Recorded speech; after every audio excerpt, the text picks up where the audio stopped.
Hello दोस्तों, नमस्कार। मैं हूं विजय पूनिया और आप देख रहे हैं विजय एजुकेशन एंड न्यूज। मेरे साथियों, आज हम बात कर रहे हैं एक्स क्रिएटरी सिस्टम का सेकंड पार्ट। फर्स्ट पार्ट में मैंने ह्यूमन एक्स क्रिएशन के बारे में पढ़ाया था, मानव उत्सर्जन तंत्र क्या होता है यह पढ़ाया था। और आज इस टॉपिक को हम फिनिश करना चाहते हैं, कल से नया टॉपिक शुरू करेंगे। तो इसलिए मेरे दोस्तों, आज हमें नेफ्रॉन के बारे में पढ़ना है, नेफ्रॉन की स्ट्रक्चर पढ़नी है और इसके अलावा नेफ्रॉन की फिजियोलॉजी यानी यूरिन फॉर्मेशन हमें पढ़ना है। ठीक है मेरे दोस्तों, तो सभी से आग्रह करूंगा एक बार इस वीडियो को अपने दोस्तों तक अपने व्हाट्सएप स्टेटस पर शेयर जरूर करें। और इसके अलावा जिन बच्चों ने अभी तक हमारी टीम के द्वारा बनाई गई क्वेश्चन बैंक या मॉडल पेपर नहीं लिए हैं, तो उनसे आग्रह कर रहा हूं कि केवल 99 रुपए में आपको मॉडल पेपर भी मिल रहे हैं और साथ में प्रश्न बैंक बिल्कुल फ्री मिल रही है।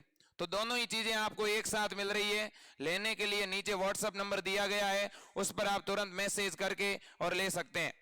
तो देखिए मेरे दोस्तों, सबसे पहले तो हमारा जो नेफ्रॉन है वो किडनी की स्ट्रक्चरल एंड फंक्शनल यूनिट है। ठीक है, किडनी में लाखों की संख्या में नेफ्रॉन पाए जाते हैं मेरे दोस्तों। और नेफ्रॉन जो है मुख्य रूप से 3 भागों से मिलकर बना है। अब नेफ्रॉन में कौन सी संरचना है, तो मेरे दोस्तों नेफ्रॉन का सबसे पहला जो भाग है उसे बोलते हैं मेल पिगी काय।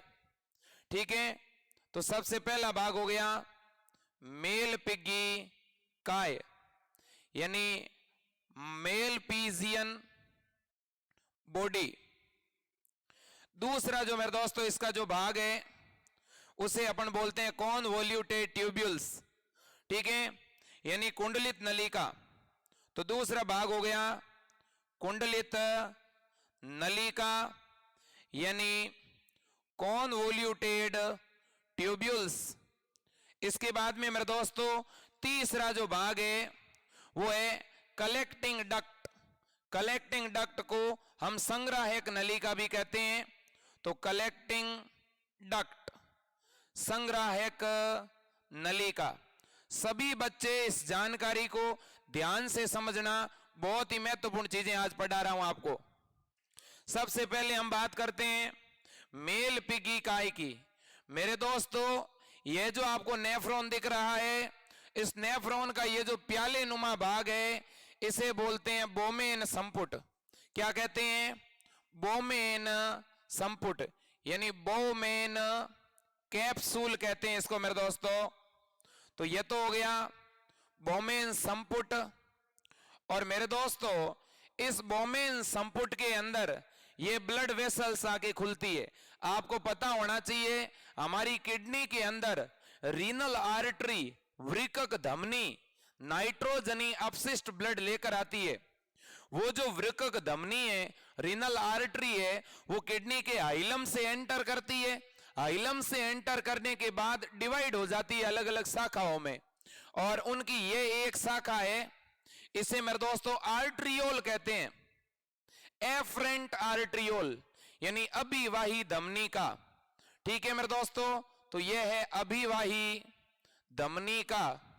धमनी का मतलब होता है आर्ट्रियोल, याद रख लेना। तो मेरे दोस्तों यह आपका हो गया एफरेंट आर्ट्रियोल।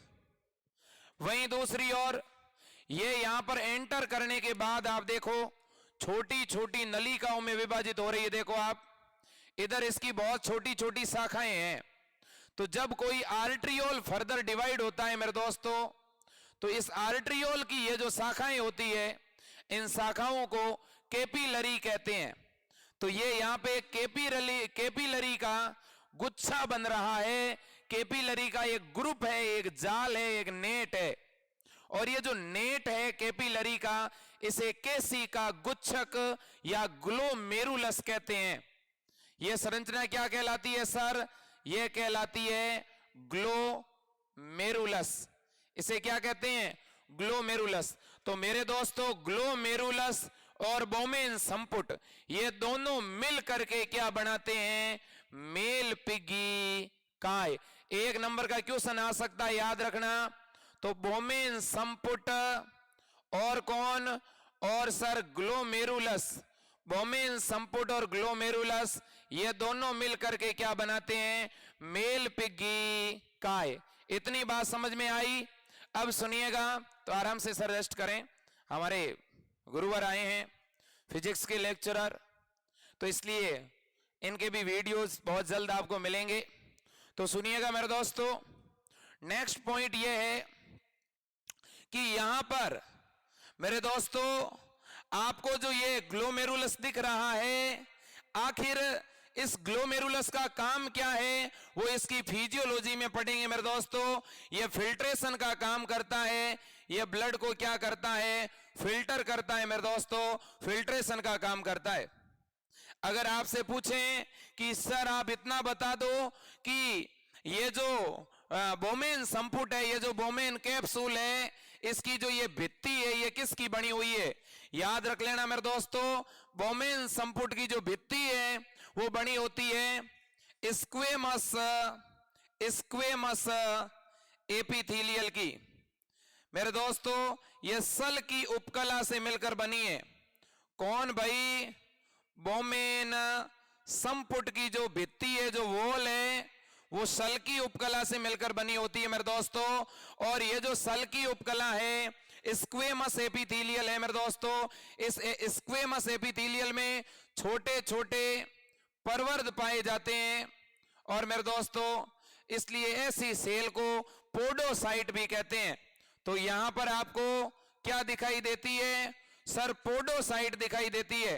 पोडोसाइट का मतलब क्या हुआ, ऐसी कोशिका जिनमें क्या पाए जाते हैं, पोड। पोड का मतलब होता है पेड़, परवर्ध, ठीक है। तो अगर आपसे पूछ ले कि पोडोसाइट किस में पाई जाती है, बोमेन संपुट की वॉल में, परवर्ध युक्त फिंगर लाइक प्रोजेक्शन होते हैं इनमें। डन। अब मेरे दोस्तों ये जो ग्लोमेरुलस है, इस ग्लोमेरुलस के अंदर भी, इस ग्लोमेरुलस की अगर मैं संरचना की बात करूं, आपको पता ही है ग्लोमेरुलस केशिकाओं का समूह है, और कैपिलरीज की वॉल हमेशा सिंगल सेलुलर होती है कि नहीं होती। तो मेरे दोस्तों इस कैपिलरी की दीवार में छोटे छोटे पोर पाए जाते हैं, छोटे छोटे छिद्र पाए जाते हैं। और मेरे दोस्तों याद रखना, इन छोटे छोटे पोर को, इन छोटे छोटे छिद्रों को फेनेस्ट्रा कहते हैं। क्या कहते हैं, फेनेस्ट्रा कहते हैं। तो अगर आपसे कोई पूछ ले कि फेनेस्ट्रा कहां देखने को मिलेंगे, तो आप कहना कि सर इस ग्लोमेरुलस की कैपिलरी की जो एंडोथीलियम है, इस एंडोथीलियम में पाए जाने वाले पोर को ही क्या कहते हैं, पाए जाने वाले छिद्रों को क्या कहते हैं मेरे दोस्तों, तो इनको फेनेस्ट्रा कहते हैं। क्या कहते हैं, फेनेस्ट्रा, ठीक है। तो यह भी बात महत्वपूर्ण है, तो बाद में आना बेटा, ठीक है। अब सुनिएगा, तो यहां पर इतनी जानकारी हो जाने के बाद अब सुन लो, अब मेरे दोस्तों बारी आती है किसकी, अब बारी आती है कॉन्वोल्यूटेड ट्यूब्यूल्स की। अब सर ये कॉन्वोल्यूटेड ट्यूब्यूल्स क्या है, ये कुंडलित नलिका क्या है। मेरे दोस्तों याद रखना, कभी भूलना मत, कुंडलित नलिका जो है वह एक कॉन्वोल्यूटेड ट्यूब के लाइक की स्ट्रक्चर है, जो बोमेन संपुट से निकलती है और कलेक्टिंग डक्ट तक फैली होती है। मेरे दोस्तों ये 3 भागों से मिलकर बनती है। कितने भागों से, 3 भागों से। अब आप कहोगे सर 3 भाग कौन से हैं, तो याद रखना, इसमें सबसे पहला भाग जो ये दिख रहा है, इसे मेरे दोस्तों पीसीटी यानी प्रोक्सिमल कॉन्वोल्यूटेड ट्यूब्यूल्स कहते हैं। तो ये तो हो गया पीसीटी। इसके बाद में मेरे दोस्तों ये जो आपको यू आकार की संरचना दिखाई दे रही है, इसे बोलते हैं लूप ऑफ हेनले, यानी हेनले का लूप, ठीक है। इसके बाद में तीसरा जो ये भाग आपको दिखाई दे रहा है यहां से लेकर यहां तक, इसे मेरे दोस्तों डीसीटी यानी डिस्टल कॉन्वोल्यूटेड ट्यूब्यूल्स कहते हैं। तो एक तो हो गई समीपस्थ कुंडलित नलिका, दूसरा हो गया हेनले का लूप, और तीसरी हो गई दूरस्थ कुंडलित नलिका। अब मेरे दोस्तों मेरी बात को ध्यान से सुनो आप, हमारी समीपस्थ कुंडलित नलिका यानी जो पीसीटी है, वो जहां बोमेन संपुट से जुड़ती है वहां पर मेरे दोस्तों सीलिएटेड एपिथेलियल पाई जाती है। कैसी एपिथेलियल होती है? सीलिएटेड एपिथेलियल का मतलब जहां सीलिया पाया जाता है, जहां पक्षमाप पाया जाता है। मेरे दोस्तों पीसीटी की दीवार की अगर मैं बात करूं तो इस पीसीटी की वॉल के अंदर घनाकार उपकला होती है, यानी क्यूबोइडल एपिथेलियल होती है। तो याद रख लेना, क्यूबोइडल एपिथेलियल कहां पाई जाती है? तो सर पीसीटी में पाई जाती है। और इनका अंदर का जो बॉर्डर होता है वो ब्रश लाइक होता है, मतलब कि इनमें सूक्ष्मांकुर होते हैं जो कि अवशोषण में मदद करते हैं। तो इसमें ब्रश बॉर्डर पाया जाता है। कैसा बॉर्डर? ब्रश बॉर्डर पाया जाता है। मेरे दोस्तों हेनले का लूप यू शेप स्ट्रक्चर है जिसकी दो भुजाएं होती है, एक डिसेंडिंग दूसरी एसेंडिंग, एक अवरोही दूसरी आरोही। तो याद रख लेना, एक तो भुजा कैसी हो गई? अवरोही, और दूसरी कैसी हो गई? आरोही भुजा। तो याद रख लेना मेरे दोस्तों, ये जो हेनले का लूप है इसमें दो भुजा है, एक तो डिसेंडिंग आर्म और दूसरी एसेंडिंग आर्म, यानी मेरे दोस्तों आरोही और अवरोही भुजा। अब लूप ऑफ हेनले जो है जहां से शुरू होता है मेरे दोस्तों, जैसे ये यहां से शुरू हुआ तो यहां पर तो इसका व्यास क्या है? ज्यादा है, जबकि नीचे की तरफ इसका व्यास क्या है? कम है। तो इसका डायामीटर स्टार्टिंग में क्या है? ज्यादा, और बाद में डायामीटर घट जाता है। क्लियर बात है। अब आते हैं कलेक्टिंग डक्ट पर मेरे दोस्तों, पहले डीसीटी पे आते हैं। डीसीटी जो है वो हेनले के लूप के जस्ट आगे कुंडलित नली होती है मेरे दोस्तों, और ये भी क्यूबोइडल एपिथेलियल से मिलकर बनती है। इसकी भी एपिथेलियल कैसी है? सर क्यूबोइडल है, मतलब कि घनाकार। ठीक है। और ये डीसीटी जुड़ती किससे है? तो गुरुवर ये डीसीटी नीचे कलेक्टिंग डक्ट से जुड़ती है। किससे जुड़ती है? कलेक्टिंग डक्ट से जुड़ती है। मेरे दोस्तों मेरी बात को याद रखना, भूलना नहीं है। अपने इस कलेक्टिंग डक्ट में बहुत सारे नेफ्रॉन की डीसीटी आकर के खुलती है। तो ये कलेक्टिंग डक्ट किसी अकेले नेफ्रॉन की संरचना नहीं है। इतनी बात समझ में आ गई मेरे दोस्तों। ये जो कलेक्टिंग डक्ट है ये आगे की तरफ, जब जो रीनल पिरामिड होते हैं, मेडुलरी पिरामिड के आगे की तरफ, आपको कल मैंने पढ़ाया था रीनल कैलिक्स होता है, ठीक है ना। कैलिक्स के आगे पेल्विक होता है और पेल्विक हाइलम से जुड़ता है। मेरे दोस्तों याद रखना, यही जो संग्राहक नलिका है आगे डक्ट ऑफ बेलिनाई बनाती है। तो याद रख लेना, इसमें कौन ओपन होती है? डीसीटी इसमें ओपन होगी। और कलेक्टिंग डक्ट आगे किस में खुलती है? बेलिनाई की वाहिनी में, यानी डक्ट ऑफ बेलिनाई में। इतनी बात समझ में आ गई। अब अपन बात करते हैं कि भाई ये जो नेफ्रॉन है ये नेफ्रॉन काम कैसे करता है और ये यूरिन बनाता कैसे है। आप कहोगे सर ये फिर रेड कलर की जो संरचना दिख रही ये क्या है? ये मेरे दोस्तों जब कोई ब्लड आर्टरियोल्स के द्वारा एंटर करता है ग्लोमेरुलस में, तो ऐसी परिस्थिति में जो एफरेंट आर्टरियोल्स हैं, जो अभिवाही धमनिका है, वो ब्लड लेके आएगी ग्लोमेरुलस में और उस ब्लड का सानन हो जाएगा। जब ब्लड फिल्टर हो जाएगा तो पीछे बची हुई जो ब्लड सेल हैं वो इस अपवाही धमनिका में चली जाती है। तो इसका नाम है अपवाही धमनिका। मेरे दोस्तों ये अपवाही धमनिका ही इस जो ट्यूब है, कॉन्वोल्यूटेड ट्यूब है, इसके चारों तरफ लिपटी होती है। क्यों? ताकि यहां से जितनी भी चीजें एब्जॉर्ब हो वो वापस किस में चली जाए?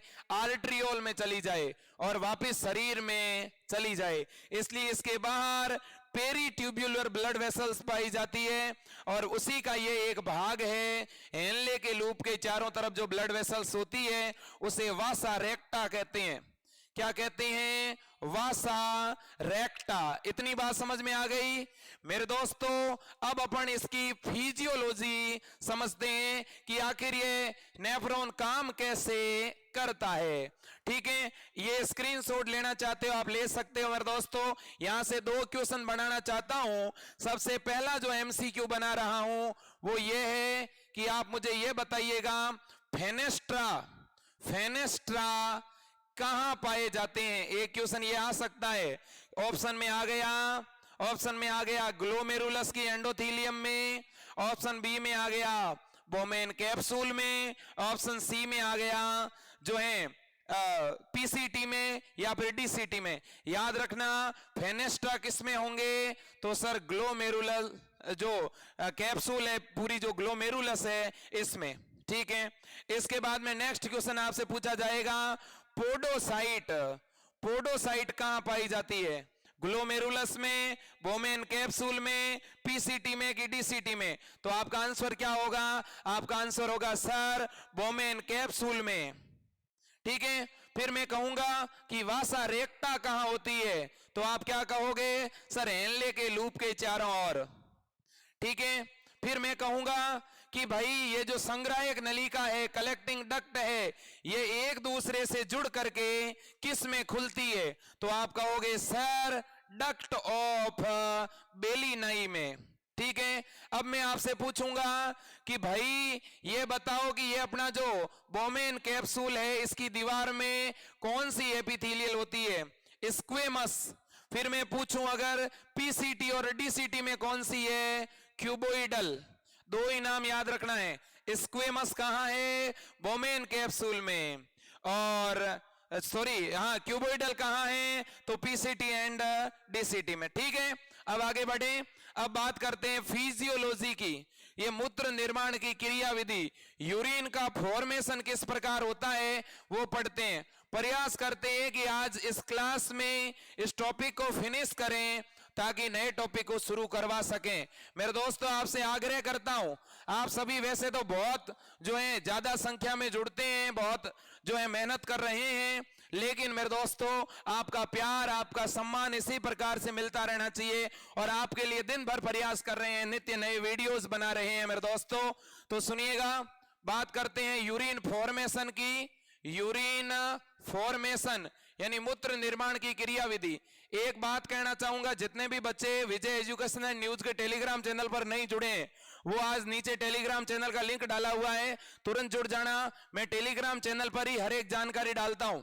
ठीक है, और मैं कल मेरे दोस्तों टेलीग्राम चैनल पर फिजिक्स के हिंदी मीडियम के और केमिस्ट्री के हिंदी मीडियम के कुछ पेपर डालने वाला हूं, तो सभी बच्चे टेलीग्राम चैनल पे आज जरूर जुड़ जाना जो नहीं जुड़े हुए हैं। यूरिन फॉर्मेशन मेरे दोस्तों, यूरिन फॉर्मेशन का पूरा जो प्रोसेस है वो 3 चरणों में चलता है। सबसे पहले चरण का नाम है अल्ट्रा फिल्ट्रेशन। अल्ट्रा फिल्ट्रेशन, इसे परानिसंयदन कहते हैं। क्या कहते हैं, परानिसंयदन। मेरे दोस्तों याद रखना, दूसरा जो इसका चरण है उसे क्या कहते हैं, तो सर उसे पुनः अवशोषण कहते हैं। क्या कहते हैं, पुनः अवशोषण यानी री एब्जॉर्ब।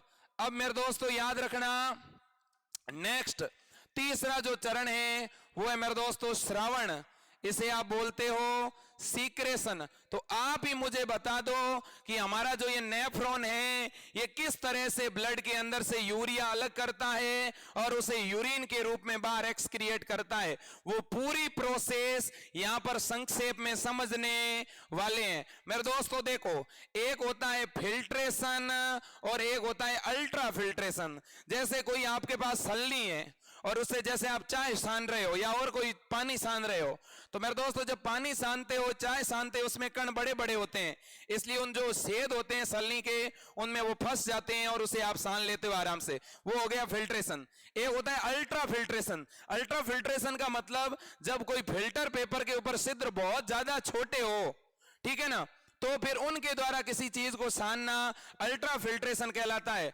तो याद रख लेना, सबसे पहले बात कर रहे हैं अल्ट्रा फिल्ट्रेशन की मेरे दोस्तों, इसे हिंदी में परानिसंयदन कहते हैं। अल्ट्रा फिल्ट्रेशन पहले तो होगा किसके द्वारा, ग्लोमेरुलस जो है उस ग्लोमेरुलस पर फेनेस्ट्रा होते हैं। फेनेस्ट्रा का मतलब है छोटे छोटे छिद्र होते हैं।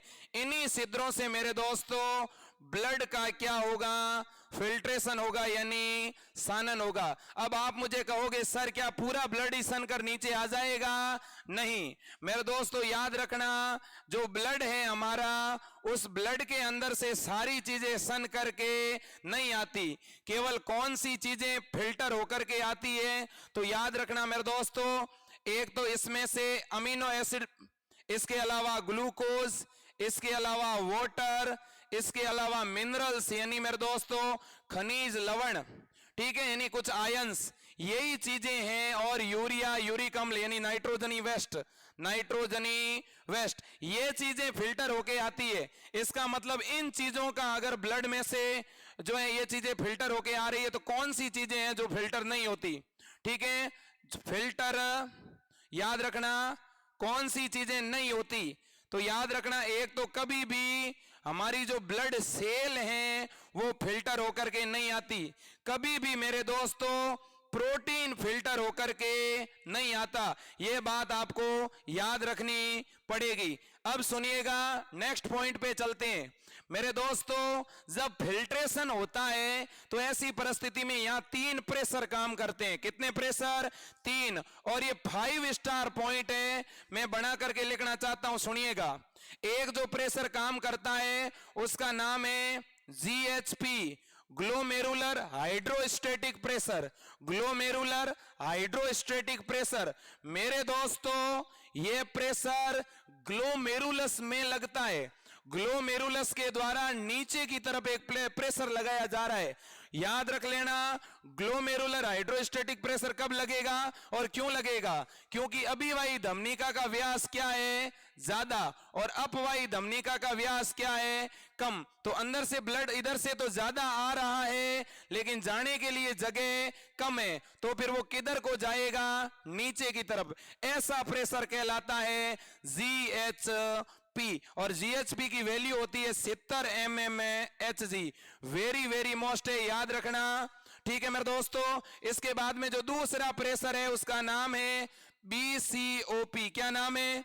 BCOP। इसे बोलते हैं blood colloidal osmotic pressure, blood colloidal osmotic pressure. यह प्रेशर होता है मेरे दोस्तों 30 mmHg। ये प्रेशर लगाया जाता है। जो हमारा ब्लड है ना मेरे दोस्तों, ब्लड में एक प्लाज्मा प्रोटीन होती है, उसका नाम है एल्ब्यूमिन। आपको पता ही है एल्ब्यूमिन ब्लड का परासरण नियमन करती है। तो एल्ब्यूमिन अपने साथ में अन्य पदार्थों को जोड़े रखने का प्रयास करती है, ये ब्लड के घटकों को नीचे जाने से रोकती है। तो ये तो एक नेगेटिव प्रेशर है। कैसा? नेगेटिव। क्यों नेगेटिव? क्योंकि ये चीजों को नीचे फिल्टर होने से रोक रही है। लेकिन ये प्रेशर कैसा है मेरे दोस्तों? पॉजिटिव। ठीक है, नेगेटिव प्रेशर कितना लगा? 30 mm of Hg, blood colloidal osmotic pressure. ये प्रेशर ब्लड को नीचे सनने से रोकता है, जाने से रोकता है। फिर तीसरा जो प्रेशर है मेरे दोस्तों वो है कैप्सूलर हाइड्रोस्टेटिक प्रेशर। क्या नाम है? Capsular hydrostatic pressure. मेरे दोस्तों ये नाम इंग्लिश में ही है, हिंदी मीडियम का बालक इस बात को अच्छी तरह से समझ लें। कैप्सूलर हाइड्रोस्टेटिक प्रेशर की वैल्यू होती है 20 mmHg। मेरे दोस्तों ये प्रेशर इस कैप्सूल के द्वारा जनरेट होता है। जब इस कैप्सूल के अंदर ऊपर से सन करके चीजें आ जाती है, तो वो चीजें उस ग्लोमेरुलस के अंदर से चीजों को आने से रोकती है। जो फिल्ट्रेट किस में आ गया? इस प्याले में। प्याले में आने के बाद ये कण ऊपर से चीजों को नीचे आने से रोक रहे हैं, तो ये भी प्रेशर है नेगेटिव। ये भी प्रेशर कैसा है? नेगेटिव। तो आप ही मुझे बताओ, कैप्सूल के द्वारा जो प्रेशर लगा वो नेगेटिव है, वो फिल्ट्रेशन को रोक रहा है। BCOP, ये ब्लड के अंदर की प्रोटीन ने प्रेशर लगाया। ये भी मेरे दोस्तों यहां पर जो ब्लड है वो चीजों को नीचे जाने से रोक रहा है, ये भी नेगेटिव है। लेकिन पॉजिटिव प्रेशर केवल कौन सा है? Glomerular hydrostatic pressure. ये ग्लोमेरुलस के द्वारा जनरेट हुआ और क्यों जनरेट हुआ? क्योंकि अभिवाही धमनिका और अपवाही धमनिका के व्यास में अंतर है, इस वजह से। तो कुल मेरे को बताओ, देखें नेट प्रेशर कितना है मेरे दोस्तों, नेट प्रेशर कितना है? तो देखो आप, पॉजिटिव प्रेशर कितना था? 70। तो ये लीजिए 70 mm ऑफ Hg। ये प्रेशर नीचे की तरफ लग रहा था, लेकिन ऊपर की तरफ कितना प्रेशर लग रहा है? एक तो 30 mm और एक 20 mm। तो 30 mm और 20 mm ये दोनों कितने हो गए? ये हो गए 50 mm। तो 70 में से अगर आप 50 mm घटा दोगे तो पीछे कितना बचेगा मेरे दोस्तों? तो पीछे बचेगा 20 mm Hg। तो बताओ नेट प्रेशर कितना लगता है? 20 mm Hg। अब एक बात बताना चाहता हूं, एनसीईआरटी की बुक्स में ये आंकड़े अलग है और आरबीएसई की बुक्स में ये जानकारी अलग है। तो आपको आरबीएसई की बुक्स को ही यहां पर प्रायोरिटी देनी पड़ेगी। क्यों? क्योंकि सिलेबस मेरे दोस्तों आरबीएसई के अकॉर्डिंग है बीएससी नर्सिंग में। डन, ठीक है। शायद एनसीईआरटी की बुक्स में ये प्रेशर 60 लिखा हुआ है, ठीक है। तो उन चीजों से कोई फर्क नहीं पड़ता, आपको वैल्यू याद रखनी पड़ेगी। ये तो पॉजिटिव हो गया। अब सुनो, अब मेरे दोस्तों इस तरह से चीजें सन करके कहां आ गई? इस कप में। अब कप में ये फिल्ट्रेट सन करके तो आ गया, कप में चीजें सन करके तो आ गई, लेकिन मेरे दोस्तों इस प्याले में बड़ी काम की चीजें भी सन करके आ गई। इसलिए उनका अब हम क्या करवाएंगे? पुनः अवशोषण करवाने वाले हैं। तो यूरिन फॉर्मेशन का दूसरा चरण क्या है? पुनः अवशोषण। मेरे दोस्तों सबसे पहले पुनः अवशोषण किस में होगा? पीसीटी में। पीसीटी में किसका अवशोषण होता है? 2-3 नाम याद रखना। पीसीटी में अवशोषण होता है न्यूट्रिएंट का, यानी पोषक पदार्थों का। किसका? एक तो ग्लूकोज का, दूसरा एमिनो एसिड का, और अगर कोई फैटी एसिड है तो उनका भी। तो याद रखना, ग्लूकोज, एमिनो एसिड और फैटी एसिड, यानी जो पोषक पदार्थ है वो सने हुए द्रव में से मेरे दोस्तों अवशोषित होते कहां पर है? पीसीटी में। अब मेरे दोस्तों पीछे बचा हुआ द्रव किस में आ गया? हेनले के लूप में। तो अब सुनिएगा, दूसरा पॉइंट है हेनले के लूप में किसका अवशोषण होगा? हेनले के लूप में 2 चीजों का अवशोषण होता है। इस अवरोही भुजा के अंदर तो वाटर का, अवरोही भुजा में तो किसका मेरे दोस्तों?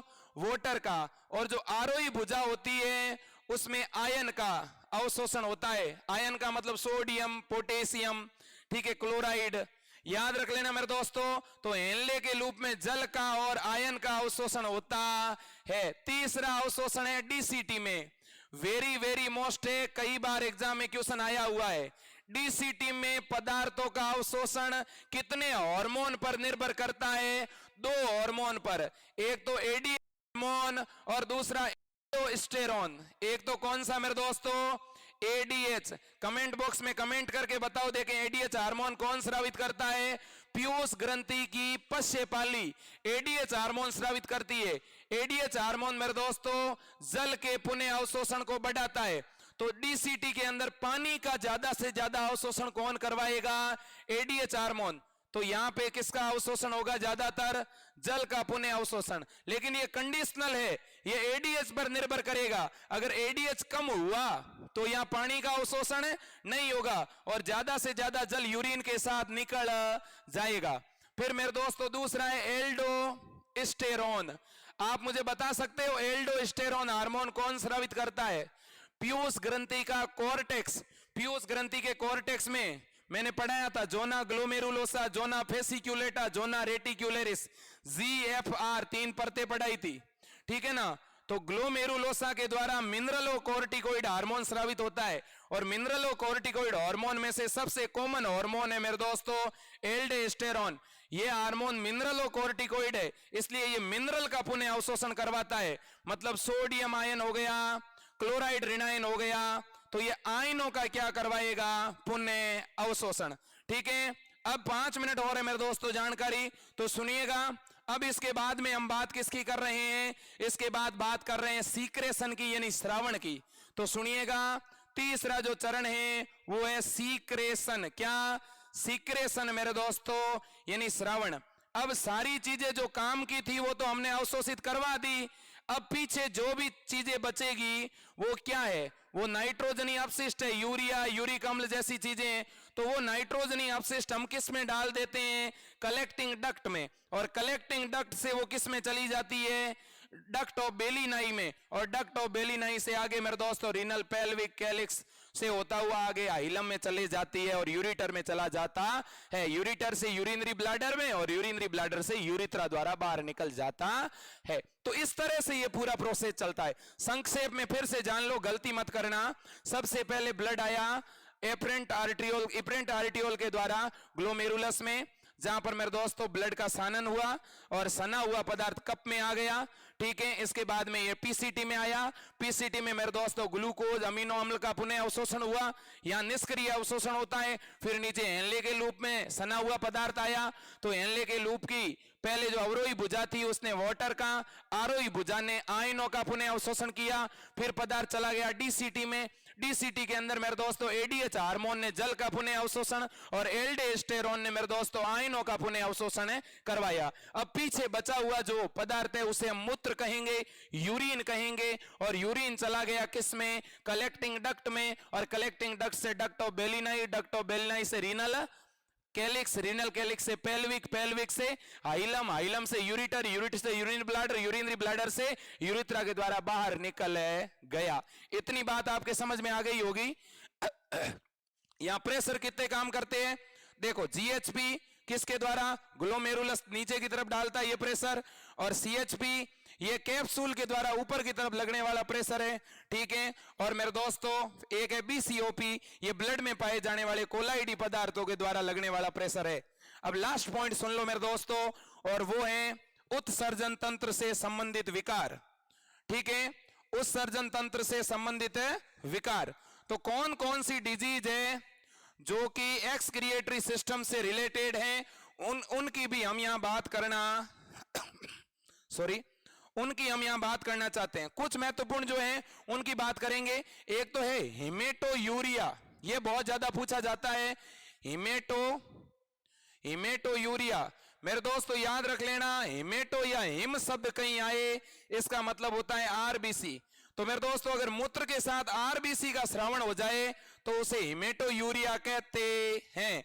इसके बाद एक बीमारी होती है डायबिटीज इंसिपिडस, ये पहले भी पढ़ा चुका हूं, बताओ देखें आप चैट बॉक्स में कमेंट करके, डायबिटीज इंसिपिडस में क्या होता है। डायबिटीज इंसिपिडस की स्थिति में मेरे दोस्तों जब एडीएच हार्मोन का अल्प स्रावण होता है तो यूरिन में जल की मात्रा बढ़ जाती है, जिसे डायबिटीज इंसिपिडस कहते हैं। अब एक है पोलीयूरिया, क्या मेरे दोस्तों, पोलीयूरिया याद रख लेना। पोलीयूरिया क्या है, पोलीयूरिया, पोली का मतलब अधिक, यूरिया का मतलब यूरिन, तो ज्यादा से ज्यादा जब यूरिया का निर्माण हो बॉडी में और मेरे दोस्तों सीक्रेशन हो तो वो है पोलीयूरिया। इसके बाद है कीटोन यूरिया। कीटोन यूरिया क्या है मेरे दोस्तों, जब यूरिन के अंदर कीटोन बॉडी बढ़ जाए जो कि जहरीली होती है, जिससे किडनी भी डैमेज हो जाती है। अब है ग्लाइकोज यूरिया। ग्लाइकोज यूरिया का मतलब है मेरे दोस्तों यूरिन के अंदर ग्लूकोज की मात्रा जब बढ़ जाए उसे ग्लाइकोज यूरिया कहते हैं। इसके बाद है डिसयूरिया। डिसयूरिया का मतलब यूरिन त्याग में अगर दर्द होता है तो उसे डिसयूरिया कहते हैं, याद रखना मेरे दोस्तों। और डायबिटीज इंसिपिडस के बारे में मैंने बता ही दिया है। इसके बाद एक होता है मेरे दोस्तों डायलाइसिस, ठीक है, रक्त अपोहन। रक्त अपोहन क्या चीज है मेरे दोस्तों, तो याद रखना अगर किसी आदमी की किडनी डैमेज हो चुकी है तो फिर मेरे दोस्तों उसकी ब्लड वेसल से अपन ब्लड को बाहर निकालते हैं, और हॉस्पिटल के अंदर जो आर्टिफिशियल किडनी होती है, एक यंत्र होता है, उसके अंदर से ब्लड को गुजारा जाता है, जिससे उस ब्लड के अंदर का यूरिया अलग हो जाता है और फिर पीछे बचा हुआ ब्लड वापस शरीर में प्रवाहित करवा दिया जाता है। इसे मेरे दोस्तों डायलाइसिस या रक्त अपोहन कहते हैं, ठीक है। तो याद रखना। और इसका निवारण क्या है, इसका निवारण एक ही है, उसमें वृकक प्रत्यारोपण करवाना पड़ेगा, मतलब उसमें किडनी उसको चढ़ानी पड़ेगी। और जब किसी व्यक्ति को किडनी देते हैं तो ऐसी परिस्थिति में उससे इम्यून सप्रेसिव दवाई दी जाती है, जिससे उसका प्रतिरक्षा तंत्र थोड़ा निष्क्रिय हो जाए ताकि किडनी को आसानी से एक्सेप्ट किया जा सके, ठीक है। तो ये पूरी जानकारी थी इस टॉपिक के इंपॉर्टेंट 10 प्रश्न मैं आज टेलीग्राम चैनल पर डालने वाला हूं। ठीक मेरे दोस्तों 9 और 10 के बीच में डालूंगा, तो आप सभी आज टेलीग्राम चैनल को ज्वाइन करके रखना।